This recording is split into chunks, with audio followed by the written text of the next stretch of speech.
రాష్ట్రాల్లో మొట్టమొదటిసారిగా 5 సెకండ్లలో గుండె స్కాన్ చేసే టెక్నాలజీ. అత్యుత్తమ ఇమేజింగ్ కొరకు 640 స్లైస్ సిటీ స్కాన్ ఇప్పుడు మెడికవర్ ఫైనాన్షియల్ డిస్ట్రిక్ట్ లో. శ్రీమతి యశస్విని. ధన్యవాదాలు అధ్యక్ష. అందరూ చెప్పింది అన్ని కూడా విన్నా ఇప్పటిదాకా. కాకపోతే ఇది నిజంగా ఈ చట్టం తేయడం అనేది చాలా సంతోషంగా ఉంది. ఎందుకంటే ఒక పొలిటీషియన్గా చెప్పట్లేను, ఒక మహిళగా మరి యూత్ పక్షాన ఇంకా ఏదైతే గ్రౌండ్లో వాస్తవాలు ఉన్నాయో వాటన్నిటిని దృష్టిలో పెట్టుకొని చెప్తున్నా అధ్యక్ష.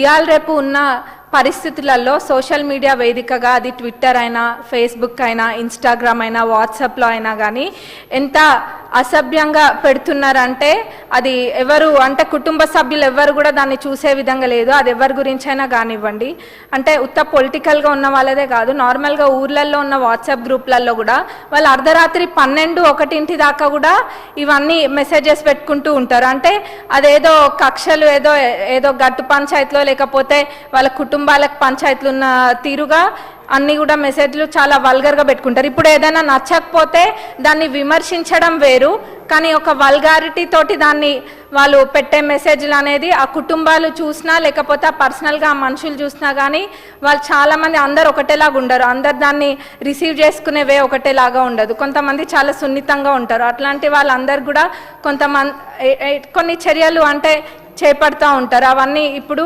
చట్టం కఠినంగా ఉంటేనే ఏదైనా తప్పు చేసే వాళ్ళు భయపడతారు. ఇప్పుడు ఏమైపోతుందంటే సోషల్ మీడియాలో ఎంత అంటే ఇందాక అన్నారు స్కైజ్ లిమిట్ అన్నట్టుగా అయిపోతుంది. అంటే ఏదైనా మాట్లాడచ్చు, ఏదైనా చేయొచ్చు.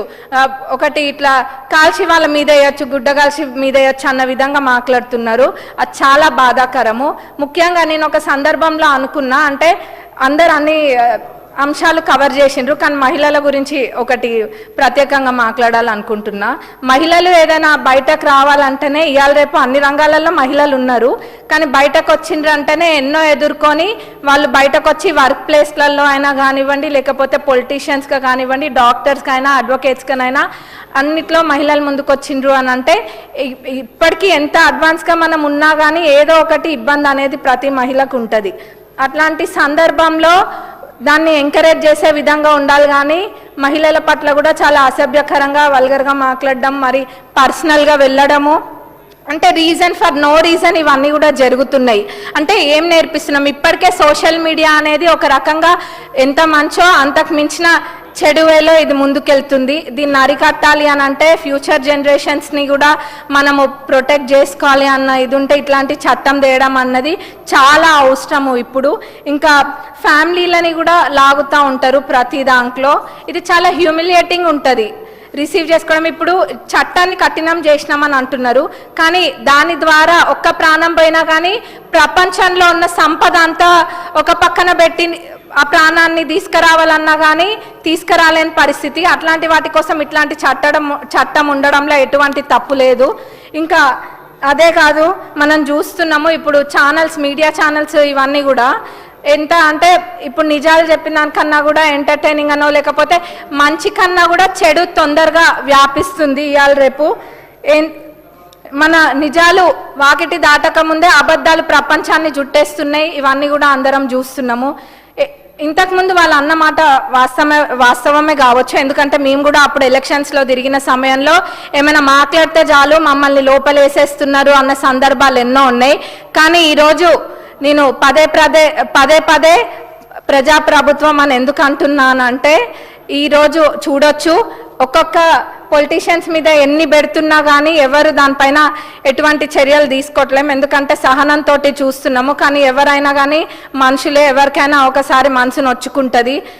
ఎదుటి వాళ్ళు స్వేచ్ఛ అంటే ఇప్పుడు ఫ్రీడమ్ ఆఫ్ స్పీచ్ అనేది వాస్తవాలు ఉన్నప్పుడు మాట్లాడొచ్చు, ఏదైనా కానీ చెప్పొచ్చు. కానీ ఎటువంటి వాస్తవం లేకుండా, ఏది లేకుండా ఎట్లా పడితే అట్లా మాట్లాడొచ్చు, ఏదైనా చేయొచ్చు, అన్ని అబద్ధాలు చెప్పొచ్చు, అబద్ధాలనే వాస్తవాలుగా చూపించచ్చు, నలుపు రంగును చూపించి తెలుపు తెలుపు తెలుపు అని అన్ని మభ్యపెట్టచ్చు అన్న తిరుగుంది. కాబట్టి దీన్ని ఖచ్చితంగా ముందుకు తీసుకెళ్ళాలి. మొన్ననే మనం చూసినాము, అసెంబ్లీలో కూడా చూసినాము, అంటే ఎటు దారి తీస్తున్నాయి ఇవన్నీ కూడా అని. కాబట్టి ఈ చట్టాన్ని పూర్తిగా మద్దతు పలుకుతూ మరి దీన్ని సెలెక్ట్ కమిటీకి కూడా పంపించవలసిందిగా మీ ద్వారా కోరుతున్నాను అధ్యక్ష. Thank you. అధికారులు మీ సమస్యలను పట్టించుకోవట్లేదా? నెలల తరబడి మిమ్మల్ని ఇబ్బంది పెడుతున్నారా? మీ సమస్యకు ఎవరు స్పందించడం లేదా? అయితే ఆలస్యం చేయకుండా వెంటనే క్యూన్యూస్ కు కాల్ చేయండి. సంప్రదించాల్సిన నెంబర్లు 8143001981. మీ తరపున మేం బాధ్యత తీసుకొని మీ సమస్యను అధికారుల దృష్టికి తీసుకెళ్తాం. పబ్లిక్ వాయిస్, సామాన్యుడి ప్రశ్నాస్త్రం, ప్రతి గురువారం ఉదయం 11 గంటలకు మీ క్యూన్యూస్ లో.